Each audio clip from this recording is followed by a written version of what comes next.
The NBA is carrying out what looks like a coordinated campaign against Luka Doncic, and the pattern has become so obvious that even Larry Bird finally decided to speak out. They hate him, and it's not because of how he plays. From the questionable MVP rankings to the perfectly timed 16th technical foul, it feels like the league is doing more than shifting the standards for Luka. It seems determined to push him aside and ignore the truth. But wait until you see the evidence I found. Since nobody else is willing to say it, I will. The level of disrespect toward Luka Doncic has become so extreme that you almost have to admire how hard people work to twist the narrative. That is exactly what Larry Bird was talking about in the clip I showed earlier. We are discussing a player putting up numbers that would have everyone calling him the MVP if they belonged to anyone else. It became so ridiculous that Luka looked genuinely puzzled during a post-game interview when asked about the latest MVP rankings. Sí, ojalá, pero mejor que juegue, voy más para abajo en el rating, así que no sé. Just think about how all of this unfolded. Luka delivered a stunning 60-point performance on 18 of 30 shooting against the Miami Heat on March 19, 2026. He then became the first player since Michael Jordan to average more than 40 points over a 6-game road trip. Yet when the newest MVP ladder was released, he somehow dropped to 4th place. He now trails Shai Gilgeous-Alexander and Victor Wembanyama, even though Luka has been the driving force behind a Lakers team that has won 9 of its last 10 games. Even Austin Reeves had seen enough, and he publicly said this. Yeah, and he continues to drop in the MVP race, which is insane to me, so I guess it don't really matter. Maybe he's got to score 60, I don't know. Here is the part that should really make you question everything. Why is Austin Reeves the only player on that roster willing to speak up? This Lakers locker room is filled with strong personalities, yet there is a strange silence every time Luka's dominance becomes the topic of discussion. It almost feels as if everyone has been told to stay quiet. If you know the Lakers, then you know Austin Reeves is one of the few players who has never been afraid to challenge LeBron James. There was even a time when Reeves told him directly that Kobe Bryant is the greatest player of all time and his personal favorite. Like, who inspired you? Yeah, who's your favorite player? Like, my favorite player ever is Kobe, as you know. What made it even funnier was seeing how irritated LeBron looked after hearing that comment. I had never seen things become that uncomfortable between them. So when Austin Reeves is the only player publicly defending Luka, you have to wonder if everyone else has been told to stay quiet. After all, LeBron's legacy has always been built around being the unquestioned face of the NBA. If the league openly recognizes Luka as the true MVP while wearing a Lakers jersey, the LeBron era officially begins to fade, and the GOAT debate suddenly becomes much harder to defend. The numbers only make the situation even more confusing. Luka is leading the NBA with 33.7 points per game, ranks 3rd in assists, and leads all guards in rebounds. Compare that to LeBron's 2012 MVP season, when he averaged 27 points, 8 rebounds, and 6 assists and was celebrated as the league's king. Now Luka is outperforming those prime LeBron numbers in nearly every category while shooting close to 50% from the field, yet he somehow sits 4th in the MVP race. Those same kinds of numbers once made LeBron the undisputed face of basketball, but in 2026 they are somehow being used to criticize Luka's style of play. And this goes beyond the MVP award. The real fear is what happens if Luka wins both the championship and MVP in the same season. At only 27 years old, he would reach career milestones faster than LeBron ever did. While the media keeps trying to downplay his accomplishments, something much bigger seems to be happening behind the scenes at the NBA offices. It feels less like coincidence and more like a coordinated effort. The league's old guard appears united in trying to discredit a player who is making their entire generation look ordinary. It all gained momentum after Kevin Garnett made comments on KG Certified that left fans wondering if he had completely lost touch. He looked straight into the camera and argued that Cade Cunningham and Jaylen Brown are having better seasons than Luka Doncic. And Jay Brown and Cade Cunningham are having better years all around basketball than bro. KG leaned on the familiar two-way player argument, claiming that because Luka is not guarding the opponent's best player every possession, his 34-point triple-doubles somehow deserve less credit. But the facts tell a different story. Cade Cunningham may be leading the Eastern Conference, but he is doing it with a Detroit roster carefully built around his strengths. Luka, meanwhile, has carried a Lakers team despite LeBron James and DeAndre Ayton missing a combined 48 games this season. Even with those setbacks, he has pushed the Lakers to the 3rd seed in an incredibly competitive Western Conference. Still, KG refuses to acknowledge it. It feels like the same old-school bias where some former legends struggle to accept a European guard dominating the NBA. And Kevin is far from the only one. ESPN's Michael Wilbon has also seemed eager to overlook a generational talent. Wilburn even went on television saying, "Don't talk to me about a guy who plays half the court." I think it's Jaylen Brown 1. I think it's SGA 2. And I think it's Victor 3. And then don't talk to me about a guy who plays half the court. He is still clinging to a storyline from 2021 even though we are now in 2026. If Michael Wilburn actually looked at this season's defensive metrics, he would realize Luka ranks around the middle of the league defensively and even grades ahead of several players praised as elite defenders on top contenders.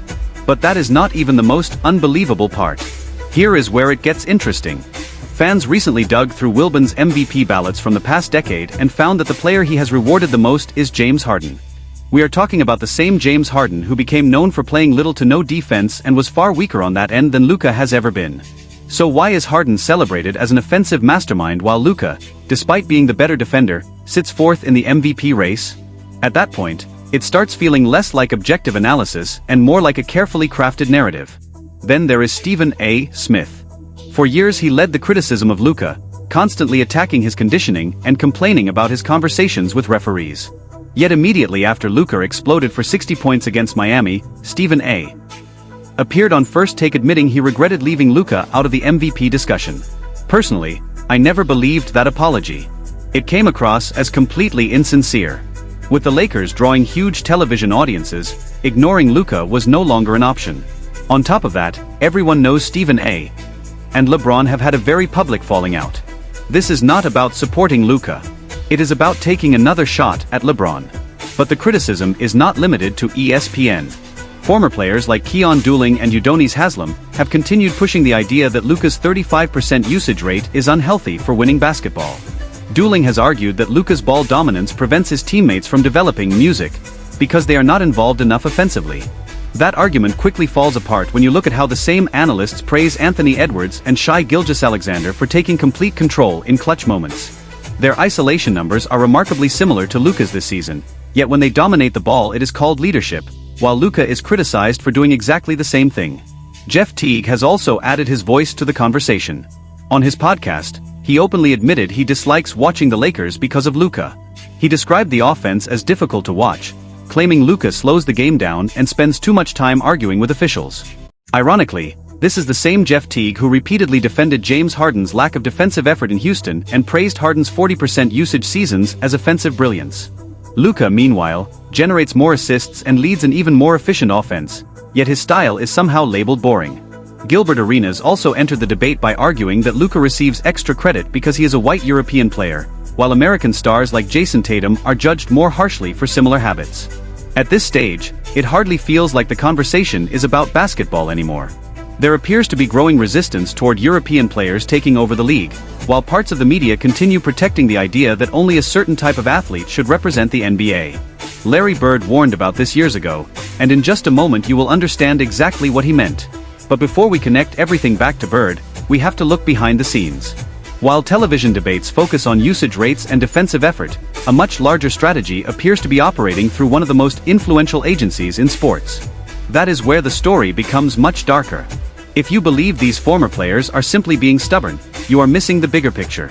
Anyone who has followed the NBA closely can see the influence of LeBron and clutch sports working harder than ever. For the first time in 2 decades, LeBron's place in the GOAT conversation is facing a genuine challenge.